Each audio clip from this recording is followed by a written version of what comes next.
Hi everybody, it's Saturday the 29th, 2023. Please remember everything I say, it's entertainment only. Full disclosures down in the box. Um, Go ahead, feel free to make comments. In the description is, the disclaimer, and if you need something, how to email me. And if you want to contribute to my tip fund, yarn fund, the Venmo information is also down there. So here we go. Well, it's a gloomy day here in Chicago. It's rainy and all that stuff, but I hate March winds, April showers, bring the Mayflowers. So on we go. Yeah, I watched my favorite Swede this morning, and he was going on that he showed many of his own, a lot of original artwork. So he is doing a gallery show, and the information is put on his channel on if you see something you like, how to possibly purchase it. But the other day he did make, Friday morning, he did make some interesting connections, analogies to how um, the Roman Catholic Church is really good at controlling people. Well, when you start looking at their doctrine and the stuff, hey, if a woman got out of line in their ideas, they'd call her a witch and burn her alive. If you weren't following religion according to the way they wanted to, think the Spanish Inquisition, yeah, you were torched, you were burned. And here these people are the ones preaching, thou shalt not kill. So, yeah, the Roman Catholic Church, in my opinion, is one of the largest groups of hypocrites. That's all they are. Just a very big group of hypocrites, and so be it. I know I learned at a very, very early age not to trust priests and nuns. For a while I did go to a parochial school, and it was third grade. And this nun was always, it was Sister Mary Ellen. I think she was a Dominican nun, and this was back in New Jersey. Um, I'm not going to say anything else as to where in Jersey because I don't need the stupid Catholic Church banging on my door. But yeah, this nun, she was. I would get into trouble for things that were so stupid. I had moved to Jersey from another state, so, and I lived in a house with several older siblings, so being the youngest, you kind of pick up what your older siblings are doing, and so yeah, I listened, and I kind of learned stuff from them. And especially Midwest weather, I learned a lot. It's like what a tornado is. And so I'm like, okay, especially moving from the Midwest to the Jersey Shore. Well, this nun was going on, and she was talking about something, and was calling things. And then a twister happens, and that's what causes all the destruction. I'm like, no, that's not it. It's called a tornado. Tornado is the correct word, not twister. I don't what it a twister isn't it? It was tornado. That's the word you're looking for. So from then on, the teacher this nun couldn't stand me because I corrected her. Seventh, yeah, I was what, 4 to 5, 5 to 6, 6 to 7. Yeah, I was 7 going on 8, and correcting the third grade teacher. And I guess if you're 7 years old, you're not supposed to be proving to the rest of your classmates that the teacher is wrong. Well, she had it out for me from then on. And yeah, I'd go home, tell my mom about it. She's like, okay, I'll go teach her. Go talk to her. Well, the nun was crafty enough to pull me out in the hallway. And she goes, I'm not mean to you. I'm like, yes, you are. She goes, no, I'm not. And I go, yes, you are. Well, my mother believed the nun's lies because I was calling out the nun the rest of the time in school. my life was made miserable by that group of Benedictine Dominican nuns the entire time I stayed at that school, because I dared to confront them and challenge them. And I looked at them, I looked at one nun, I go, you lie, so why should I trust you? You tell lies. You don't tell the truth. You lie to people. So why should I trust the Catholic Church? And then the priests were like, why don't you go to confession when you're supposed to, or go to communion? I go, because you're all liars. I was 7 going on 8 when I made this decision. I realized this choice. So I was always in trouble because I wasn't following the Catholic mandate. Why should I? The nun proves she lied. So you're all liars. You're supposed to be preaching all this good stuff. Well, if this nun is lying and then doing harm to me because I called her out on her lies, I guess the whole organization's messed up. Now as an adult, whoa. The Roman Catholic Church really is a freaking mess. Stay away from it. You want to be controlled. They are an organization who will control. Oh, Sudan. People are, the State Department is claiming, Blinken's office is complaining they've already helped hundreds of Americans to get out. Well, Blinken's a frickin' idiot. Blinken needed to keep people there at the embassy because instead of hundreds, there are thousands of people who need to get out of Sudan. The last people that should be pulled out are the embassy personnel. But Blinken's a bloody idiot. What do you expect? I mean, from this clown show, we had the situation in Benghazi. We've had how many people stuck now, trapped permanently in Afghanistan, and now Sudan. But they'll throw money at the Ukraine. How stupid can our government continue to be? You know, Blinken, too bad his name rhymes with Lincoln. Too bad he couldn't be mistaken for Lincoln. Lincoln. And go back, what is it? 100 and what? We've got 60, 40, 70, 80. About 180 years.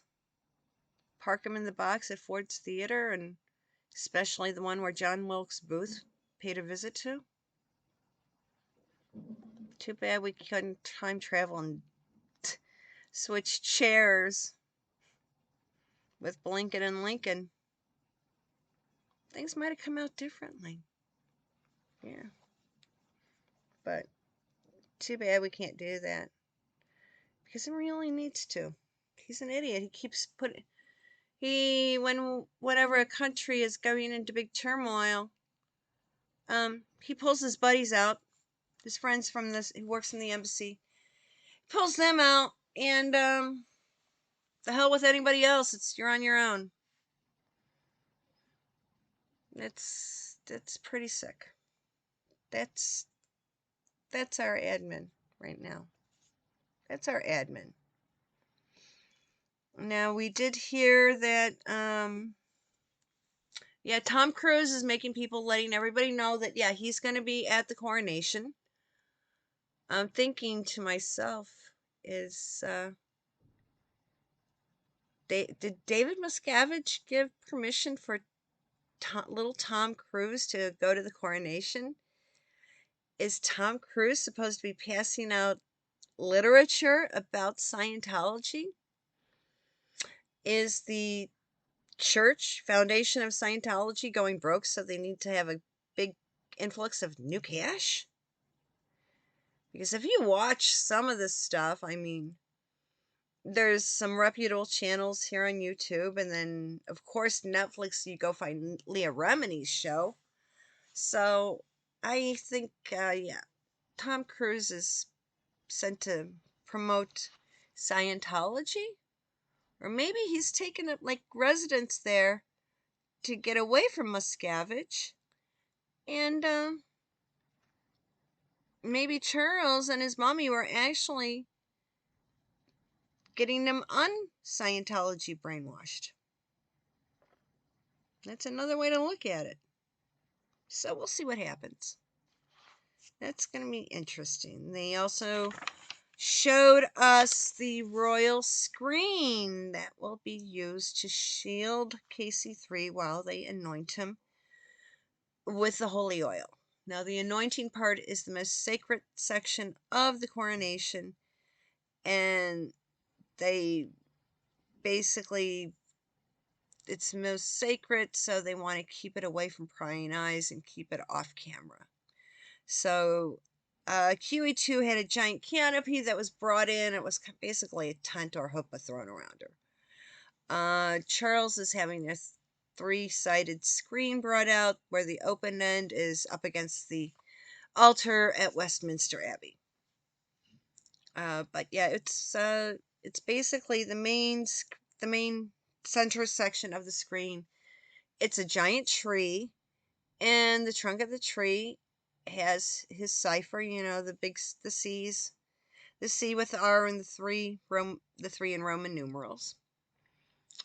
That's what's happened. That's what it is. And then as the tree branches out across the branches, the little leaves that are coming out, each one of those leaves has the name of a Commonwealth country embroidered into it.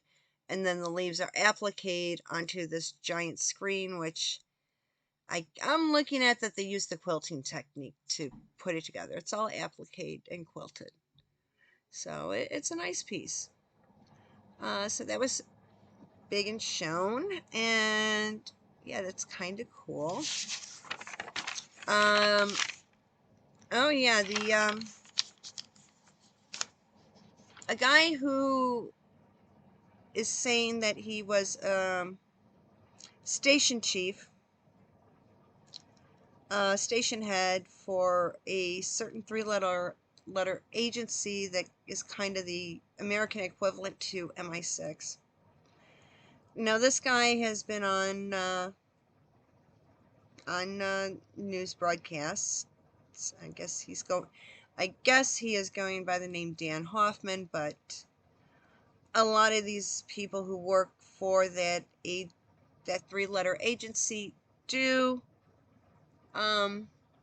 change their names quite a bit, work under different names. So right now he's going by Dan Hoffman, and he was talking about how Mike Morrell and Blinken basically pulled the biggest cover-up, because initially the New York Times and another agency did stumble across all the stuff with, they had everything pertaining to Hunter's laptop. But Morrell and Blinken kept it out of the news cycle so that the job interview that was taking place in November 2020 could proceed forward with the guy that Blinken knew would be giving him a nice reward if he hid this information till after the job interview. So, yeah. And this station head, Dan Hoffman, he's also talking about the letter that was circulated around his agency, where they were looking for people to sign it and say, well, yeah, this story in the Times is fraudulent. I mean, it's nothing but interference from the bear country.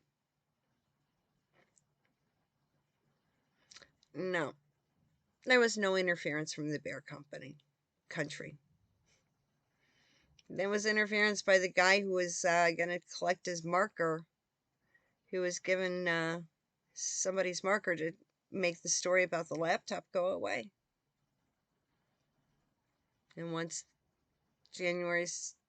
February of 2021 came around, everybody who made the laptop gate story go disappear for a while, they were rewarded handsomely. Hey, Lincoln's now the Secretary of State. He now has powers over the lives of people who live outside of the United States. Guess if you don't kiss his butt in the country you're living in, you're SOL because you didn't pay homage to Lincoln. I could go on, but I'm not going there because that's what's going on with some of these characters and some of these cabinet members. It's really disgusting. It's like some of the images I get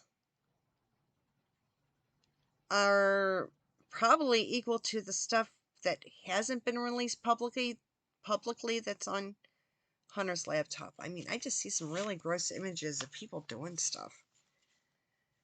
And that's Blinken and Hunter. I'm like, oh God, those guys are sick. Really sick. So I'm like, something's, yeah, I guess eventually will be done, but we'll see.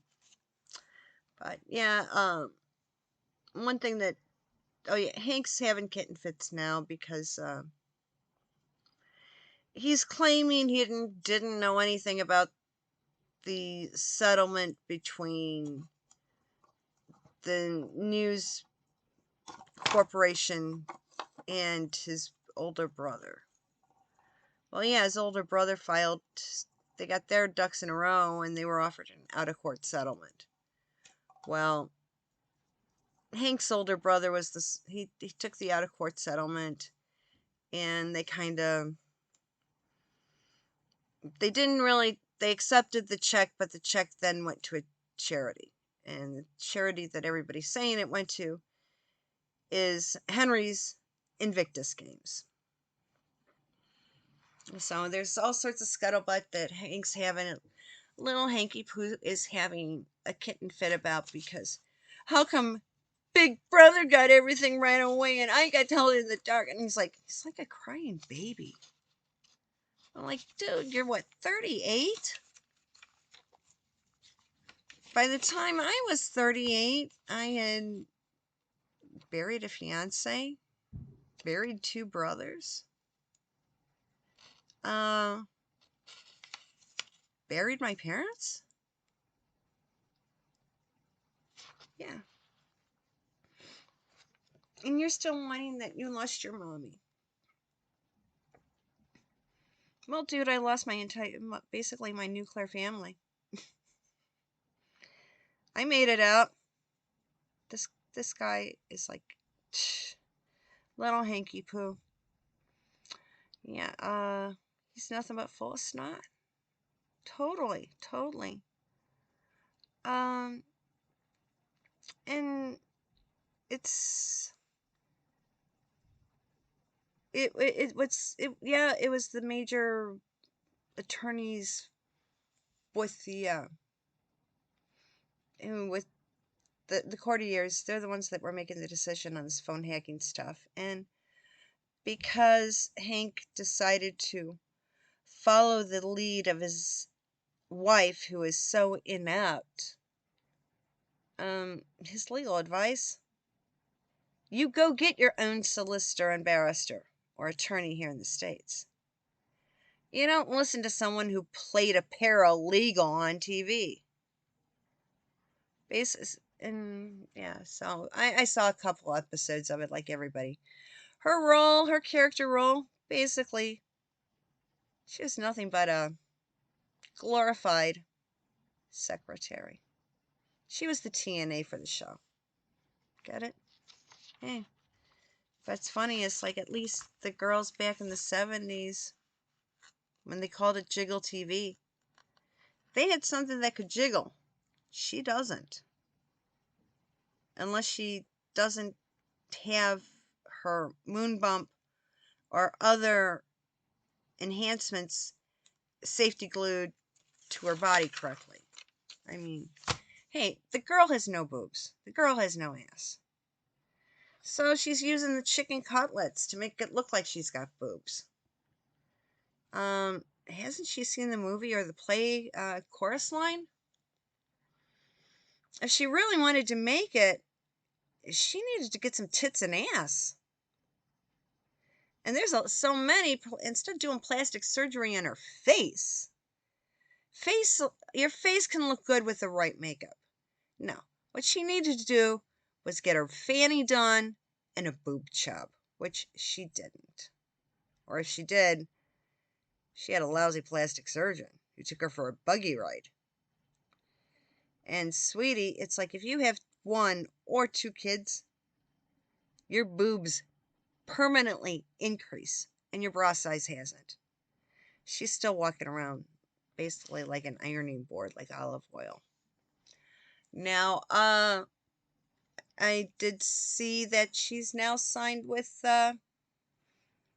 the talent agency WME, which stands for William Morris Endeavor. There was the merger of the 2 agencies quite a few years back. Now they were, to keep it out of California and some quirky laws, they were putting together combining the 2. I think it might have even been Delaware, because at that time Ari Emanuel, who was spearheading, who ran Endeavor, I mean, yeah, he wanted to take over William Morris because they had the roster of old name. It's an old name agency. They had a good roster of people.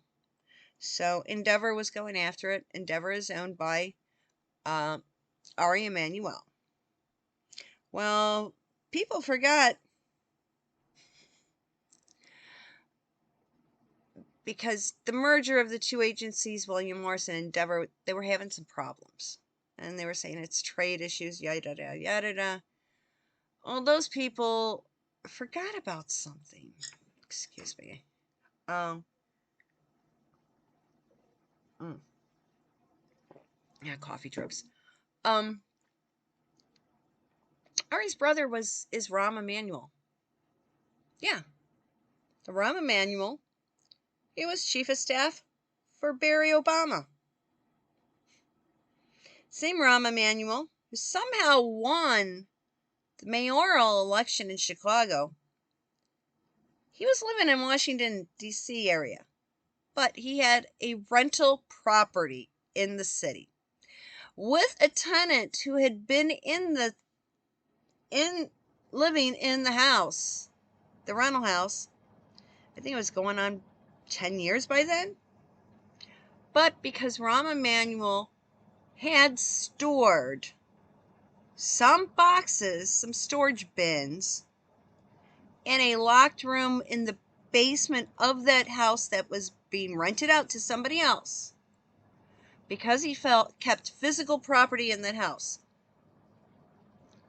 that wasn't enough for the corrupt Chicago politics to say he was in residence in Chicago. He maintained a residence because he had some storage bins of, what were they? Holiday outdoor decorations stashed at that house because of something that he probably hadn't even looked at for 20 years. It was in a bin down in the basement. Some boxes. He had boxes of stuff stored at the house that was being used as rental income property. He had never lived there. Just had stored some stuff there. But because of that, he could run and win, and he was the mayor of Chicago. Now, while he was mayor, that's when his brother did the merger of the 2 companies. Well, that merger would not have been approved by all the Federal Trade Commission nonsense if it wasn't for his brother, Rahm, pulling the strings. because Rom had been the chief of staff for the dude who was residing at 1600 Pennsylvania Avenue. So listen, somebody wants to get in to see the primary resident, they have to kiss butt to everybody who's a roadblock who holds the keys to each door as you walk down to get to the big office. And Rom was the major gatekeeper. So yeah, he had it set up that he would become the mayor of Chicago, and his brother would merge two very large talent management agencies together.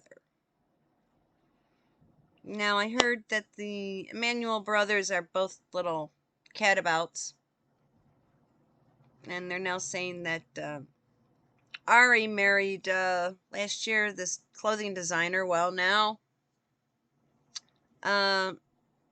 Rachel is wearing clothes that were designed by Ari's wife. Well, let's put it this way. The items that she wore, especially that outfit, absolutely inappropriate outfit to the basketball game. Yeah, so she's being used to publicize this, but let's put it this way. When I go shopping, I will be looking for the name of the woman. I believe the initials are MS. If I see anything of hers, I'm going to keep it on the rack. I'll make sure not to be buying any of her product. You're putting stuff on Rachel's back.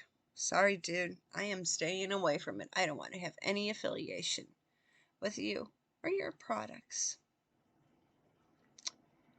Yeah, so getting back to something, yes.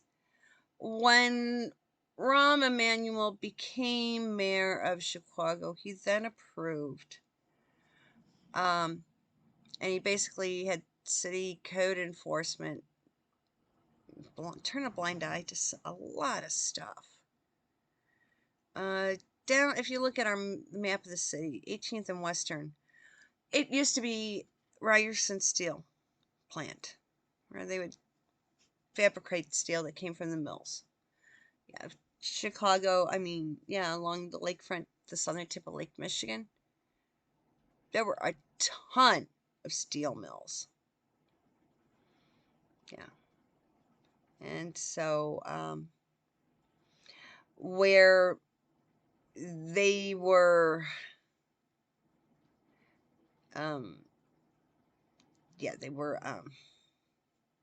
trying to, there was the steel processing plant, 18th and Western in the city, and the guys from Toronto who actually, it's the same group of people that ran the studio where Suits was being filmed at. Well, they decided that, okay, Chicago had one studio, a couple studios, SNA, and they had Chicago Studio City. And the Demon Quacks said, hey, we need to get more money into the state for films and stuff. Well, Ron was talking to his brother, Ari's Mr. William Morrison Dever, so he knows the studio people. So he got a hold of the dudes up in Canada. And what you now know is the Canadian dudes are coming down, buying up this old steel processing plant because it has tons of huge buildings and stuff. I mean, good size and it has parking and stuff, and it has quirky buildings used for different things. So it had the rough bones for a film production studio complex. And to make the deal of the Canadians to being able to buy it and turn it into a production studio, lickety split, was Rahm Emanuel was doing that so Ari Emanuel's clients could work in Chicago. Yeah, it's all connected. Ram got the studio up and running in Chicago, so the Chicago film office could get films in, which then would create jobs for the clients of Ari Emanuel. Yeah. And plus, when things went well, then a percentage of the money made by the talent being booked by William Morris Endeavor for things filming in Chicago, particularly at the Cinespace Studios built on the former Ryerson steel plant operation. It's just a kickback. It's all intermingled. So now we see Rachel. She's signed up with William Morris Endeavor. And at the same day, publicly, basically, you are seen wearing clothing made by the wife of the owner of the talent agency. So you know, with her wearing it, even though she wore it the woman does not know Rachel does not know how to dress. Even, it looked like it could be a really cute outfit, but we all now know how not to wear the outfit because Rachel she doesn't know how to dress herself. She just doesn't. So I think that's kind of ironic and kind of funny. It's all twisting together now. And like I said before, I think that was a photo double of Henry, because she wouldn't, even though it looks like they're trying to be falling apart and stuff, I think he's still in Balmoral. And she didn't want to be swap and spit with a total stranger. So that's what happened. Yeah. Well. And oh yeah, before I forget, we have to remember that Anne, Princess Royal, got a really, really, really good thing. Her brother has asked her to be the golden stick in waiting. Back in the olden times, the golden stick, it was actually a pair of bodyguards that were with the king 24/7. Right hand. Basically velcroed together. So, yeah, Anne has been offered that, which means she'll be on horseback, so she'll be in one of the uniforms. My big question now is Anne going to ride on the horse? What horse is she going to be riding next weekend? Will it be astride or side saddle? So we'll find that out soon. I mean, I guess we need to start putting bets down. Is she wearing astride or side saddle next week? Because she's going to be on horseback, basically riding the horse just with the horse's nose just behind the window where Charles can be seen at. That's where she's going to be riding. He's going to be in the coach. Anne's going to be on a horse, and her horse's nose will be right behind where the window starts, so people can see Charles through the window. And if should something happen, I know Anne will move herself and that horse in between her and her brother. Okay, that's what it means to be a real spare heir. Okay, everyone, it's been a half an hour.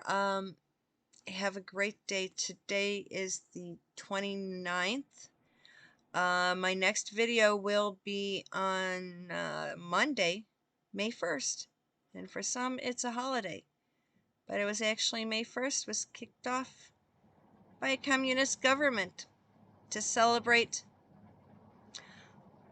all the unionized workers. Do your homework. And don't get sick while you're reading it. Drink some cream soda or eat some peppermints while you're reading up on it. It'll kind of like make you cringe. Yeah. And you might want to lose your lunch. So, trigger warning. But yeah, everybody have a great Saturday night. If you're home, so stream Saturday Night Fever. After all, Tony Manero did go out dancing on Saturday nights. Have a good one, folks. Bye bye.